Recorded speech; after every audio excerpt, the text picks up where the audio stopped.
What's up, Travis?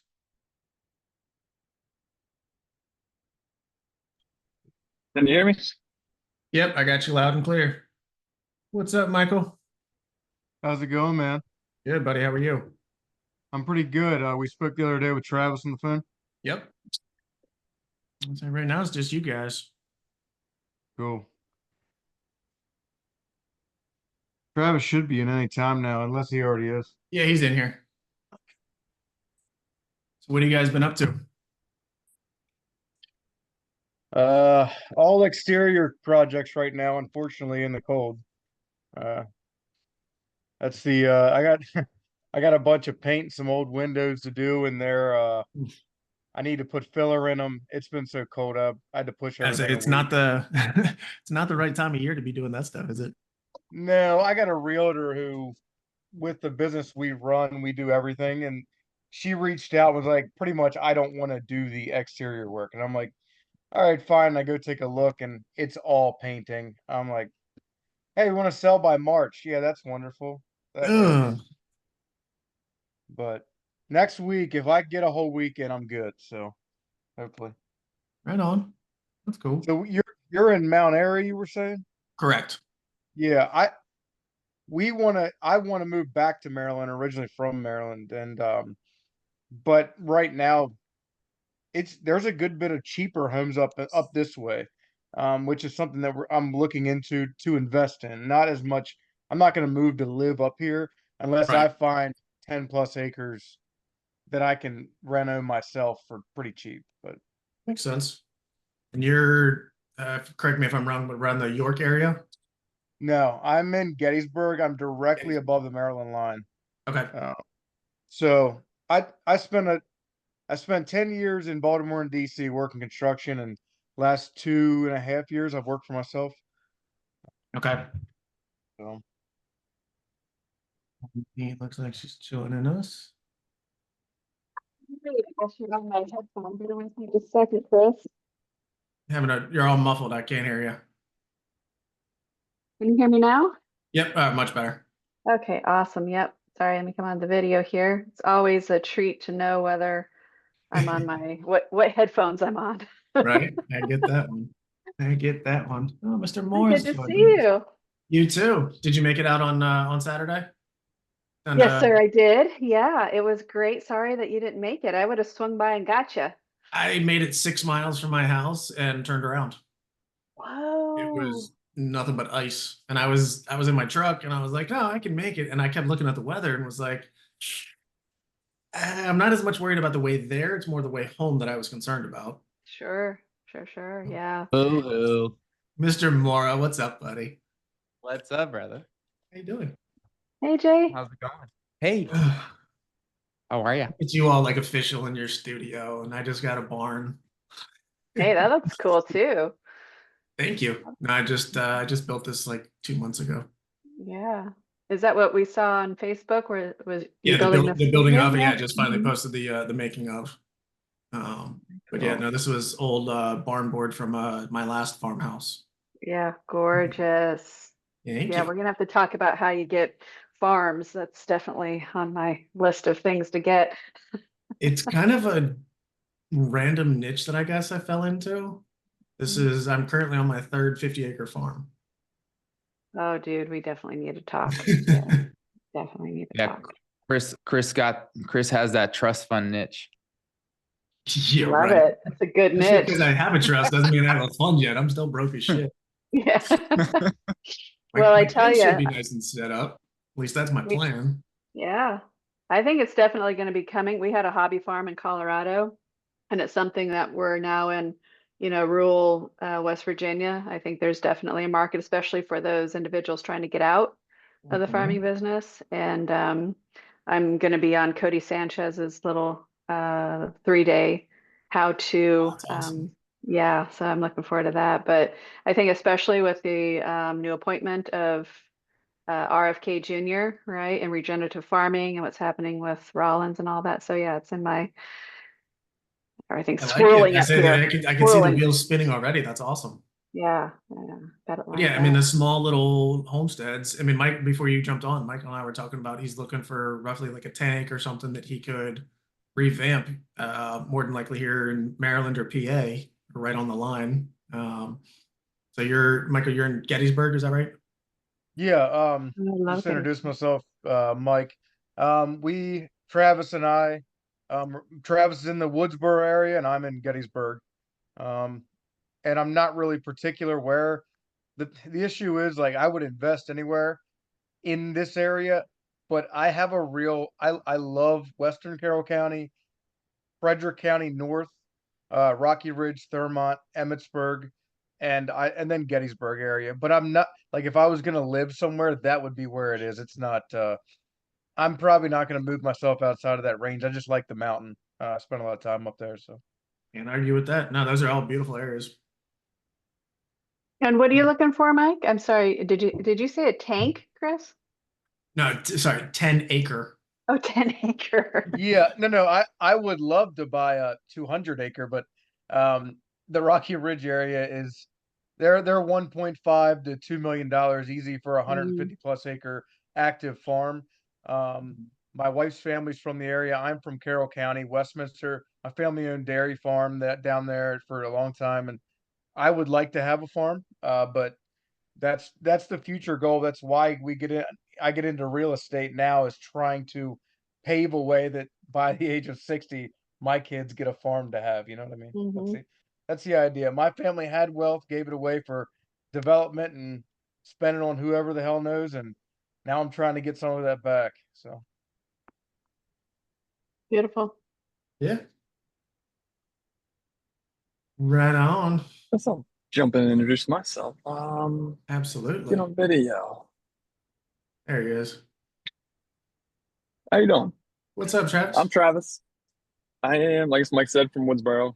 Grew up in the Howard County, Carroll County area.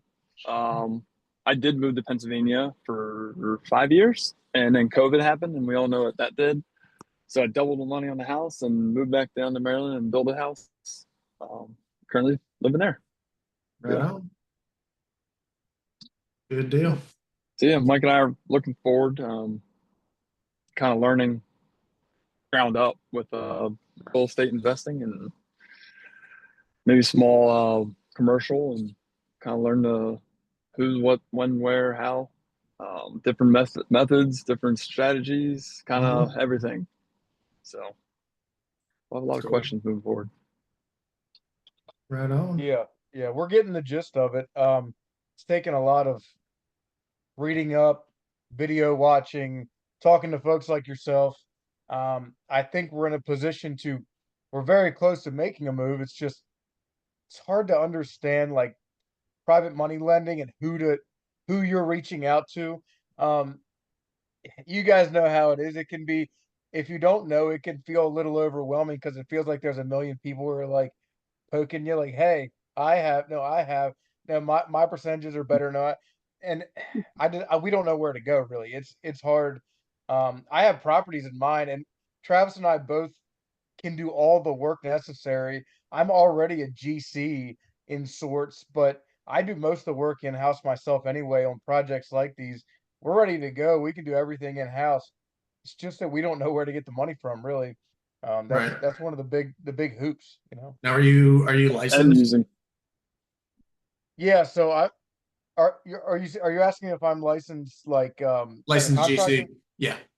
in the state of Pennsylvania? Yes. And then Travis has his MHIC in Maryland. Okay. Perfect. We have the ability I have the ability to do it that way through Travis, but now we're just gonna link up and work together. And I also should just get my MHIC anyway. Whatever. Yeah. No, and the reason I asked that was anytime you run into like a permit thing, Mhm. a lot of these rehabs are going to be, lipstick, but if you're having to come in to change anything that's going to need a permit, Right. your private Mhm. money's going to want to know those things, as who's your contractor, how well do you know them. So if you're coming in and be like, hey, I'm the contractor, here's my track record, here's my license, blah blah blah, that's just going to bode better for you. Right. I understand that. It's a good idea. Sure. Yeah, so along those lines, like what I'm assuming you're in fix and flip, or what is your exit So strategy, and what are you buying now? Well, we haven't purchased yet. The company I own is called Sale Ready Solutions, and what led us into this was I was working with realtors helping their clients, and we started doing rehabs for their clients, and everything kind of just linked up and made all the sense in the world for us to do it, us to make some money. Um, I Travis and I would like to build a rental portfolio. Is over time build wealth step by step instead of these large chunk gains at a time. But I'm also not opposed to a good deal, you know, flipping it in a 6 month period. That doesn't bother me either. I would anything that's gonna help, if it'll help, it'll help. And so what type of buy and hold rental portfolio are you looking at? Like short-term, mid-term, long-term rentals? We haven't discussed that as much as I mean, I don't know. I don't want to speak for Travis here, but I feel like long term is probably more. We're young enough now that long term makes sense right now as we're starting. So maybe long term. And that kind of goes without saying, kind of understanding the property, because not every property is worth fix and flip or a long-term rental, or maybe it's a long-term rental or a midterm pending area. So there's so many like little things that could help us look at a property, understand it, and kind of make a decision that way. But yeah, it's kind of a long-term, just passive income to get it to where we can have this full time and then kind of progress from there, or and maybe get into like I said, getting a small commercial or getting bigger unit sizes, and maybe not as much residential, maybe getting a bigger game, but definitely want to start small and learn your way up. Yeah, for sure. Smart choices. The yeah, I mean it's a lot of hit or miss. And it's very easy to make mistakes. It's harder to fix said mistakes. I spent pretty much most of last year fixing my mistakes from the prior year. I still have a handful of stragglers that I'm dealing with, and just investing in general is, already created new problems already this year. So it's part of the game. Yeah. Yep, for sure. One thing with me being in Gettysburg, my neighbor's father owns a slew of rentals in the area, and we have a big short-term market here, but not like Airbnb or they actually the Gettysburg Hospital has a lot of people that travel in to work, and he will have people come in and pay him a crazy amount of money to live in his garage. Like he made them into one bedroom apartments. His detached and his attached are three total apartments, and then his basement, and then he's got others. And he makes a lot of money off of them because people want to come in and work in Gettysburg, I guess. Yeah, So that's no, I another mean option. that midterm model is phenomenal, especially for travel nurses and doctors, and taking that same kind of philosophy, and people will do stuff near airports for pilots, flight attendants, stuff like that. It's a phenomenal business model. That's one of the greatest things about just real estate investing in general. There's so many different avenues that you can look at, you can go to make something happen. But ultimately it boils down to, what do you want to do? Whatever you want to chase that. Don't chase 14 other things. I speak from experience when I say it will bite you in the ass. Pick one thing, get really good at it before you even consider taking on the next thing. Of course. We got in here. What's up, Melissa? What's up, our newbie? Allie K.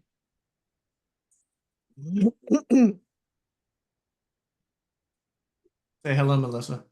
No, oh, you just muted yourself. Say hello. Sorry. Hi, guys. How are you? I'm good. I'm trying to multitask at lunch. Sorry. Oh, no, I mean that's why we put this at this time. So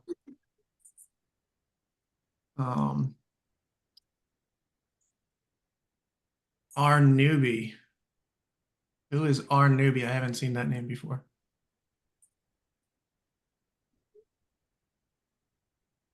No, nothing.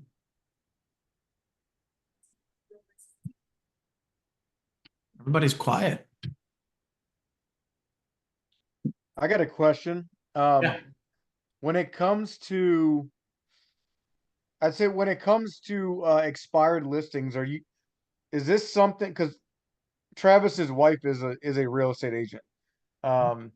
She can see through MLS, on whatever, but we're looking at all these expired listings and we're like, well, how do you go about contacting are you just cold calling people on these and being like, hey, what's up with that? I mean, is it rude for me to be calling the real estate office and be like, hey, this one expired 3 months ago. What's up with that? Like, I kind of feel like an ass if I do that, but As an agent, it's kind of normal. Okay. Most people that go expired, Jay, I'll let you take this one in a second to round out what I'm saying here, but a lot of those people are buying those lists of expired listings, skip tracing them and calling them and working the wholesale route.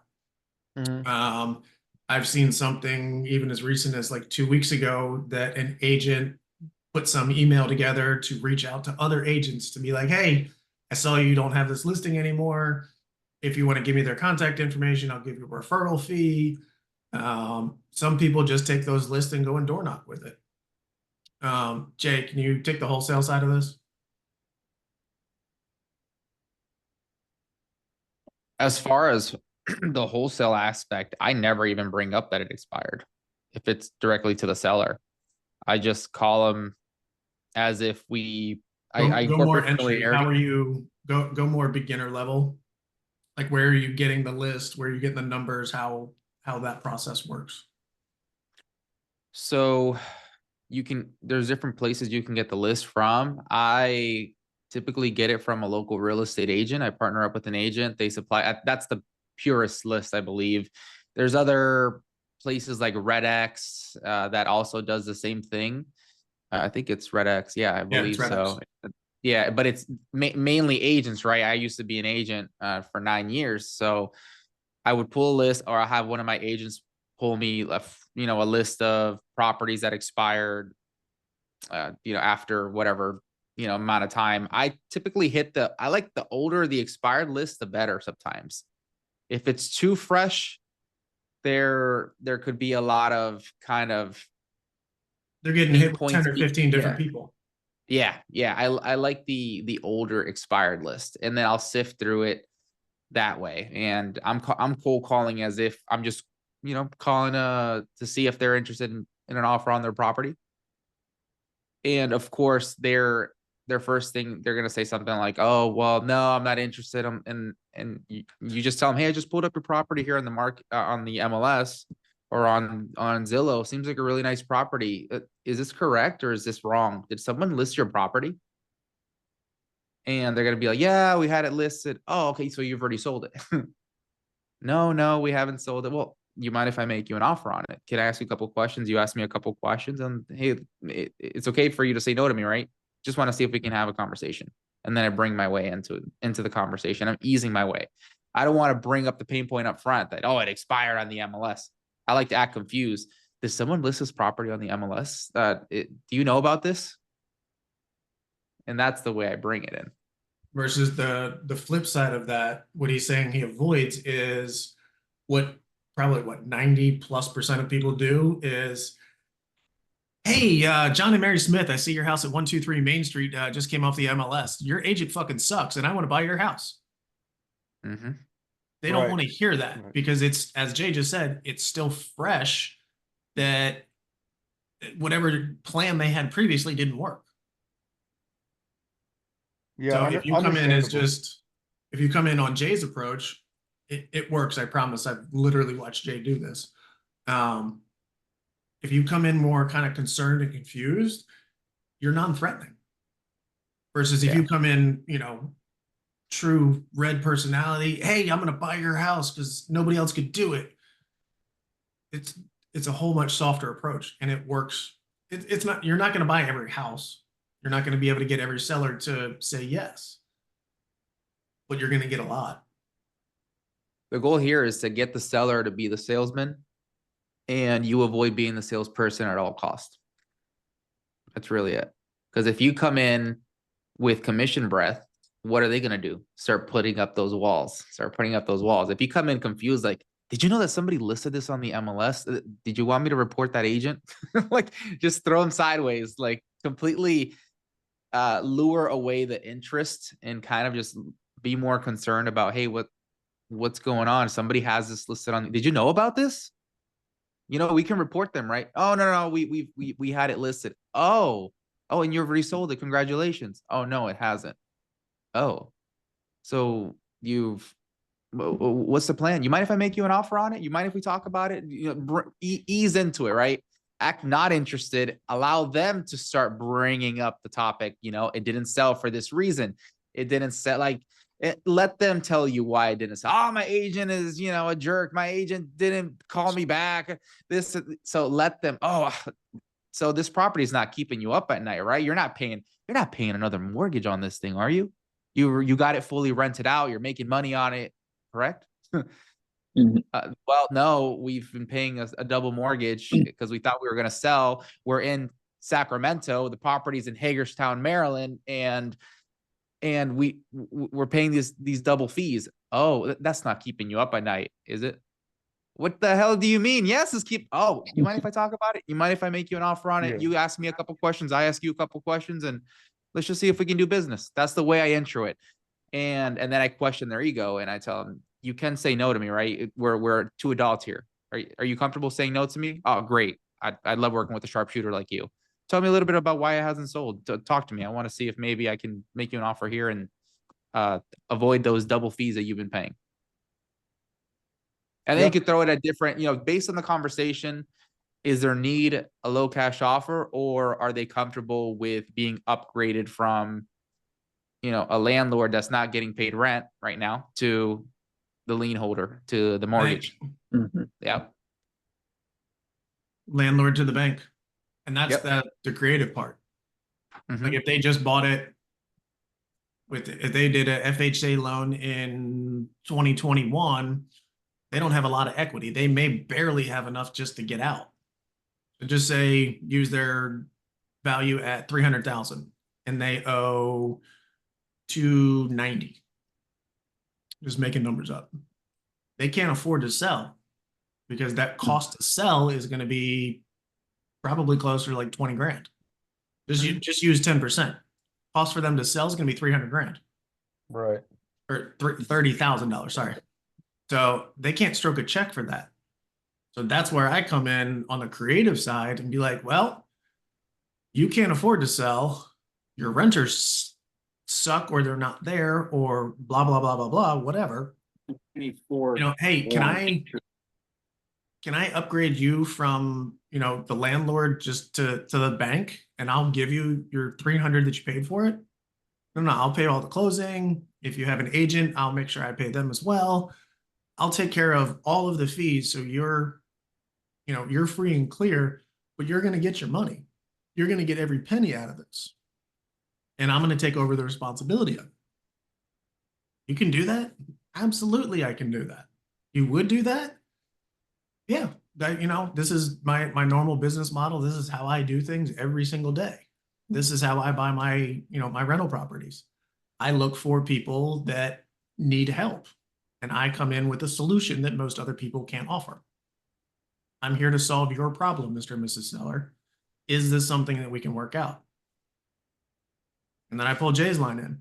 You can tell me no. I 100% respect that. But I'm one of the few people in the country that actually knows how to solve your problem, Mr. and Mrs. Seller. Can we take this conversation to the next step? When are you and I see is Mrs. Seller, you guys are both in, on this, on the mortgage and the deed? Yeah. When can we set up a call or, a Zoom call or a FaceTime call so that we can kind of go through all of the steps together? That way I'm explaining it to you both. And that way, if anybody has questions, nothing gets lost in translation. Why do you think I asked that question? You can say no to me, right? because I am expecting them at the end of the conversation to say something like, well, I got to think about I it. got to think about it. I got to talk to the You know, missus. hey, Chris, in the beginning of our conversation, I thought we were being two adults here. I thought you were comfortable saying no to me. Did something change? Have you ever gone to the store and you tell the person at the front of the clerk at the store, you're going to come back and buy the product that they were selling you? What happens? You're just saying that to get off of the conversation. Is this a no? Are we done here? I squashed it right there. In the beginning of the conversation, I said that you're going to say no or I'm going to say no. It sounds like I'm going to say no right now. Is that correct? You're not interested. We're done here. And if so, now that, great, it's over. Now that the conversation's over, I'm glad we're two adults here. What are you going to do with the property? Bring it back in. Oh, it's over when you say it's over. Yep. Mm-hmm. Nailed it. Well, but I got to think about it. Well, Mr. Seller, and I totally respect that. It's a big decision. I get that. But at the beginning of the call, you said you were going to tell me no, and you weren't going to tell me maybe. I didn't pin you as that type of person. Now I just threatened their character politely, but I just threatened their character. Yeah, in at the end, once you're close to that commitment, that's going to be another objection, right? They're going to say yes. They'll probably say yes to the price, and they'll say yes to everything else. And then when you're going to go and get the signatures, once you get to that level, always reel it back in, lure away, right? You chase a dog, it's going to run. You go right back in the house and ignore that dog. He's going to come back with his tail right between his legs. So right at the end, once you made the conversation solidified, they said yes, all the terms. Hey, Chris, we made this decision kind of quickly. I know it's only been like 25 minutes. Is this something you're seriously working towards fulfilling? Is this something that we are going to do? Or are you just saying yes to get me off of the phone, and then later on in the afternoon, you're not going to answer my call? My favorite is I need to think about it. Mm-hmm. Well, okay. And I respect that. I totally understand that you need to think about it. It's a big decision. We just met 25 minutes ago. I totally get that. But typically, and I've been doing this for a long time, and I've been, helping sellers out of situations like this. Typically, when somebody tells me that they want, they need to think about it, it's generally because they really just want me to leave them alone. Is that the case here? Or, Bingo. or it's, when people tell me that they need to, they think about it, it really just means that I didn't explain things well enough. So, I would love to schedule another call with you, but just so I'm more prepared for our next call, while you have time to think about it, what are the concerns that you have now? I just pulled a J and went around them, planted that seed of, tell me what your concerns are so I can prepare for our next call, but I'm just dragging this thing out so I can continue this road while I'm still on this call. If you can figure out what their objections are on the first call, you're 9 steps closer than you were when they said, I need to think about it. Because again, I need to think about it. You just didn't explain it well enough. Or they're not the one making the decision. As somebody who builds contracts, normally I give somebody a price or I give somebody an option. I need to think about it normally means they're not going to call back. So when you're walking, it doesn't matter what industry you're in. That is true. Right. It's like an escape. It's like I already need to think about it. And as soon as we hang up, I look at my wife and say, I'm not getting that job. Like I just know everything. So it works for everything. I used to sell HVAC equipment for Carrier, and I became one of their highest paid sales reps. I'd walk into the home, I'd introduce myself, and I'd let them know, hey, this is what's going to happen. I'm going to go size up your equipment. I'm going to make sure everything works out for the proper BTUs for your home. At the end of this conversation, I'm going to give you 3 different options. The base model, the mid-tier model, and then if you want to go into the higher quality stuff, and we can talk about that as well. I'm going to lay those out here. But one thing that I want to just address are all the decision makers here today. And if not, do you want to reschedule this for a time where all of you guys are? And I'm going to make you these 3 offers. Are you okay with telling me no? I just want to make sure that we either say a yes or a no. But one thing I know that maybes tend to be kind of no's, right? And I say it like that. Maybes, let's just be honest. Maybes are no's most of the time, and they'll agree. Yeah. Are you comfortable saying no to me? Oh, great. You're a straight shooter. I love working with people like you. Stroke their ego. So at the end of the conversation, I'm going to give you the offer. We can accept.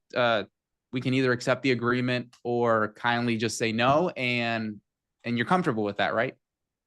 Yeah. Okay, great. I was always at around the 60 to 65% closing rate for carrier, where the national average is about 13%. Yep. And it's because you gave the upfront commitments. You address the I got to think about it because it's a no. And people get so excited when they hear I got to think about it. And it's just a no. It's just a no disguised as an I got to think about it. Dude, I've fell for that numerous times. Yeah. I'm gonna mute myself for a second here. Yeah. I have no idea who this is, and Hey Travis, did you want to ask about wasn't there something else you wanted to ask about? Or maybe we went over it. I was just on the private money lending thing and then the expired listing thing, kind of how you guys dealt with that. Do you guys dabble in land private at money all, or- private money is making relationships. Yeah. It's no different than talking and structuring a deal. You're doing the same thing. It's really no different. All right, using your contractor bid as an example, kind of relate it to something that's easy, intangible. So you have this house at 123 Main Street. You're looking at it at X price. Your rental costs are going to be Y. Your profit margins are Z, and you're looking to walk away with A, B, C at the end of that. You need to put together that entire thing and then present it to the money person. Hey, I'm asking for X amount of dollars for this project. Basically, pretend like you're on Shark Tank. Hey, here's what I got. Here's what I need. Here's everything that I put together to show the numbers and how they're all going to lay out. I'm the direct contractor. What do you think, Mr. and Mrs. Money? It's the same process. And everyone's always like, where do I find money? Where do I find private money? Jay and I've had this conversation numerous times. Start here. This little thing that we all have. Start going through your contact list. Are you going to find somebody in there with $1 million? Probably not. You might. I don't know. I don't know who you know. But you may be able to find 10 people with $10,000. It's 100 grand going to get that job done? Maybe, maybe not. Depends on the project.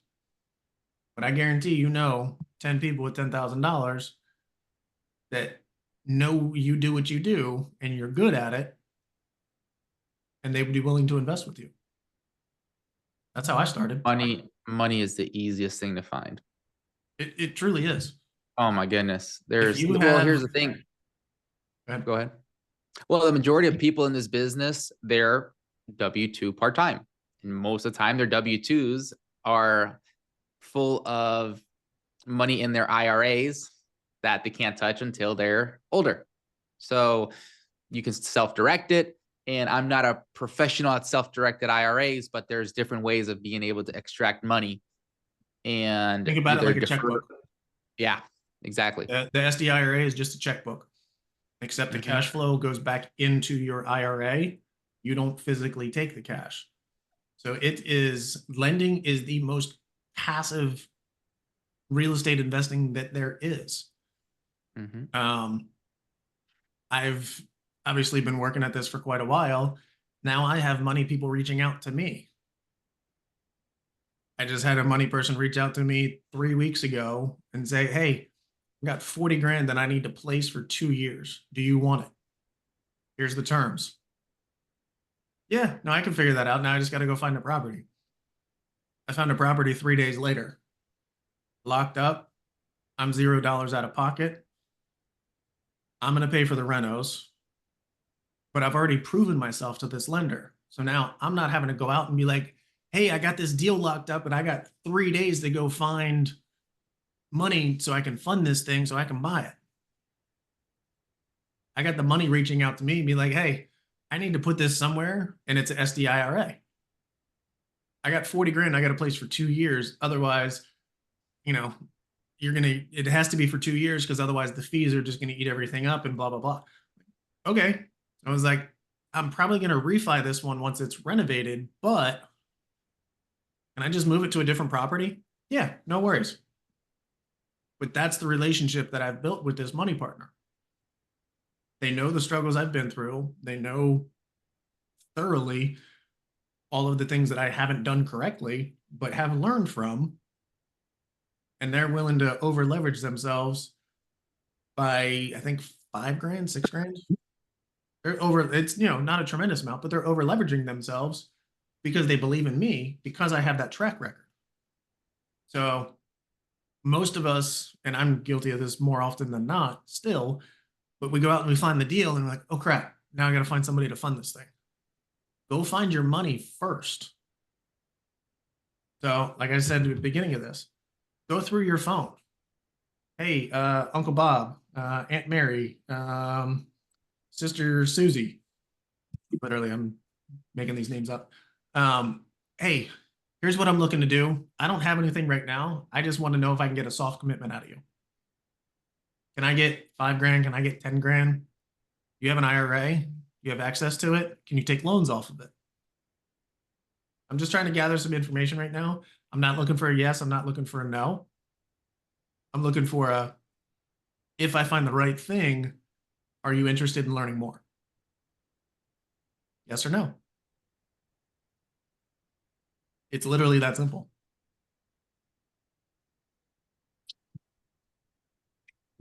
And you mentioned land. I heard land.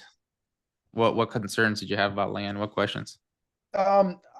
So oddly enough, like 3 years ago, I actually was 35% through my real estate license because I wanted to move to the Eastern Shore and I wanted to sell land. I'm an avid outdoorsman, and I do understand land pretty well when it comes to recreational and timber use. And I spent 10 years in stormwater management construction, Baltimore and DC. I understand lay of land. I understand quality of soils.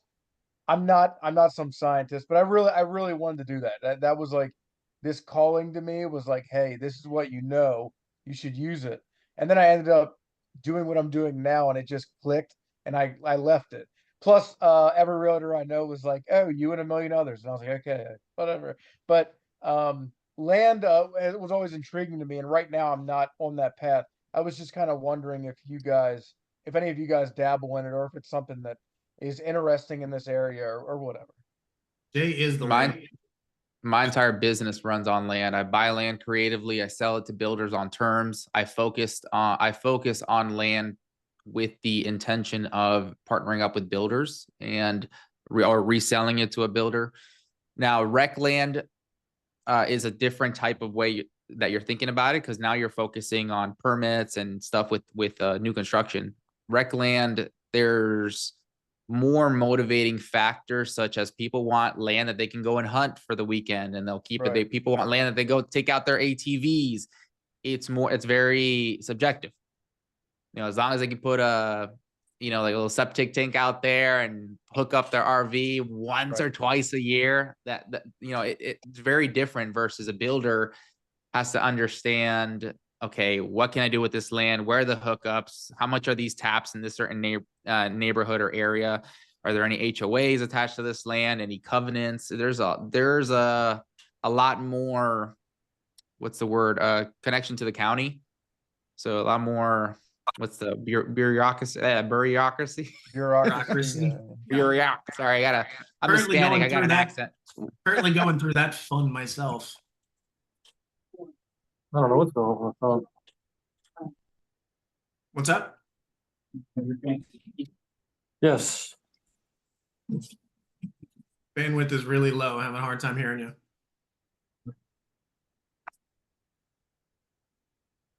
So yeah, land, back to your question, land is definitely what I focus on. I'll do Right. houses, but majority of my business is land. Yeah, Travis So moving built along. his own house, and it's a beautiful home, like deck to the gills. Travis knows the ins and outs. He GC'd that. And I've done land work. It's something that we've looked at. There's a couple lots here local to us they're prime. I mean, they're beautiful, they're flat. A couple of them already have utilities, and he could throw a house on it. We're just starting out though, and I don't know if building a whole freaking house as our first investment is the way to go.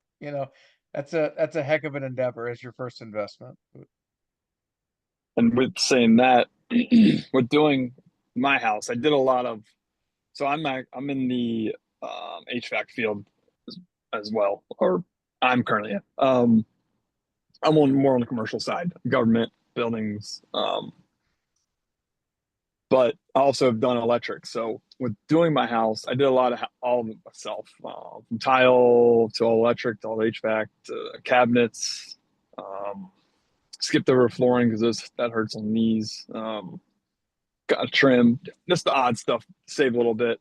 So with the loan, with all in, and now with the equity I have in it, it's just a third, a quarter, between 25-30% in equity in it.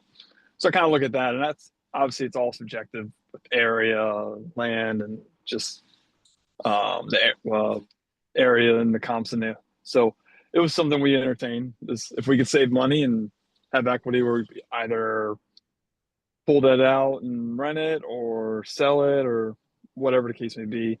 That's just kind of where we went with that. Take that equity and go get into a rental property or a flip or something to that extent. Don't use it. A HELOC is for short-term debt, and don't just let it sit there. Just say you got $100,000 sitting there, and don't go buy a rental property for 80, put 20 into it, and let it sit there and just keep making those payments on it. Right now, one, the rates are too damn high.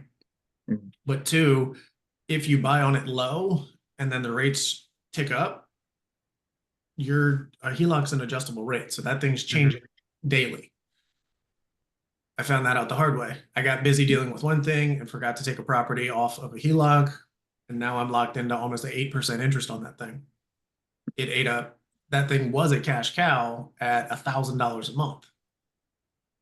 Now it's $500 a month because I got distracted over here, didn't pay attention over here. By the time I realized it, rates were at, I think I got a 7.8% rate on that thing. And that was 2 years ago when I finally refined that thing. So, I could have refinanced and got it back down, but the math just didn't math on it. Because realistically, unless you're getting to refi something, unless you're doing it for more than a point, generally not worth it. Right. Because every time you refinance, that amortization schedule is restarting. First 5 years of every loan, you're paying predominantly interest. So unless you're going to save a buttload of money doing it, don't. So many people are, oh, I'm saving $200 a month, which is great. Don't get me wrong. But how much did that $200 a month cost you? Generally, it costs you $20,000 or $30,000. May not be out of pocket, but it costs you $20,000 or $30,000. So that $200 a month, it's going to take you a lot of years to recoup that just to get back to where you were at zero before moving on.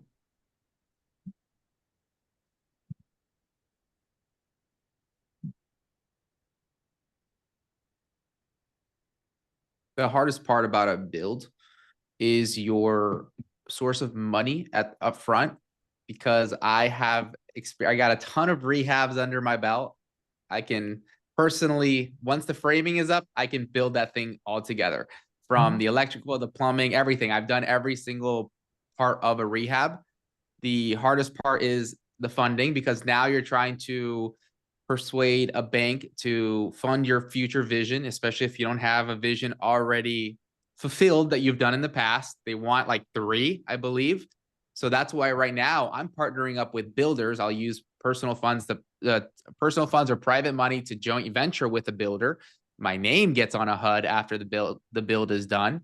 And I've shown credibility because another builder and I partner up together. So I'm using their credibility as a piggy bank. Yes. Am I going to split my money with them, or maybe they're going to make the majority of the money? Yes, but you're trying to gather as much builds under your own belt in order to be able to get that new construction loan.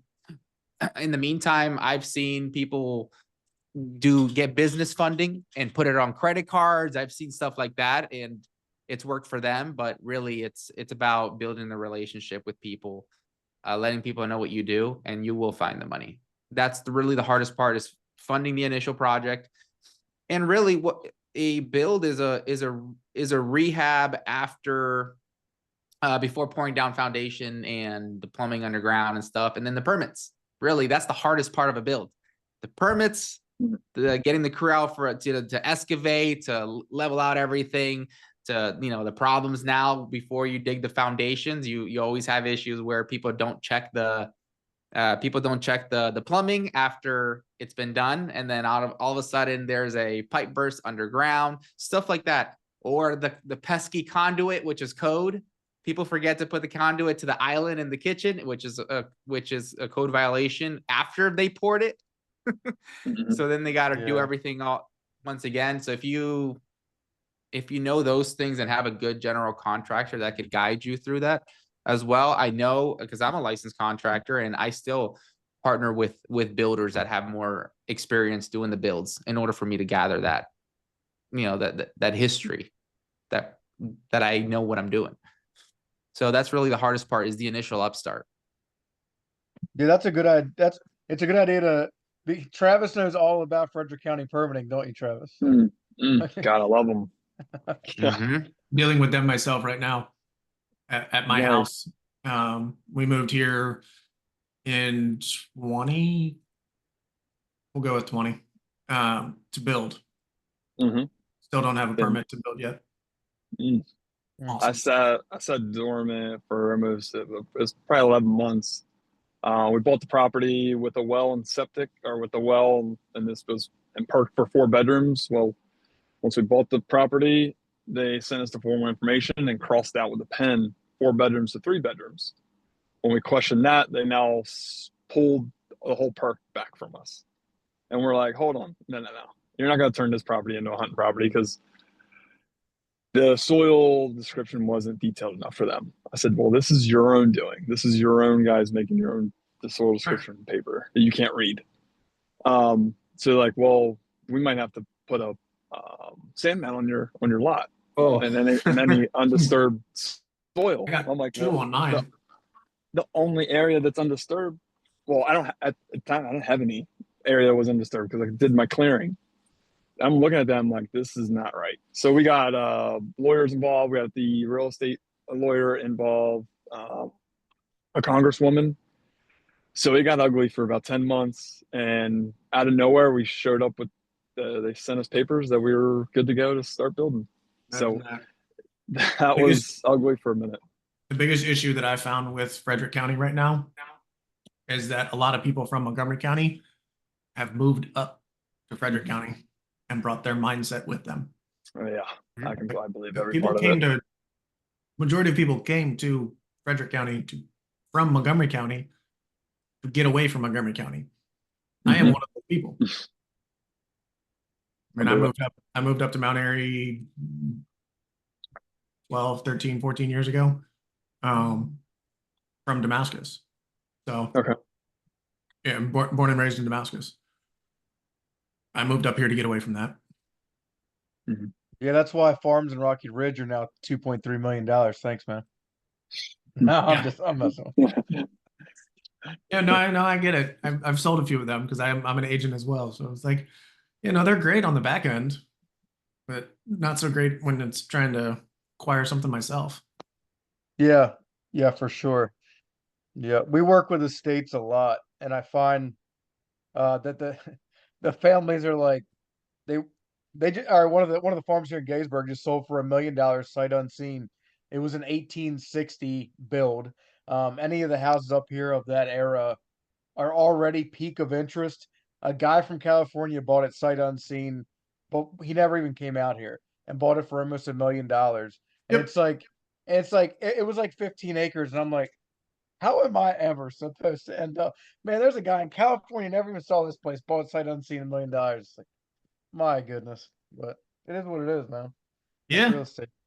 No, they got a vision and they figured out how to play the long game. If you can't beat them, join them. That's why I'm trying to join them. Oh, all day long, dude. All day long. Mhm. But yeah, no, I mean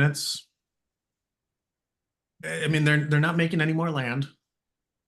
And people are realizing that dirt is a whole lot better than the stock market.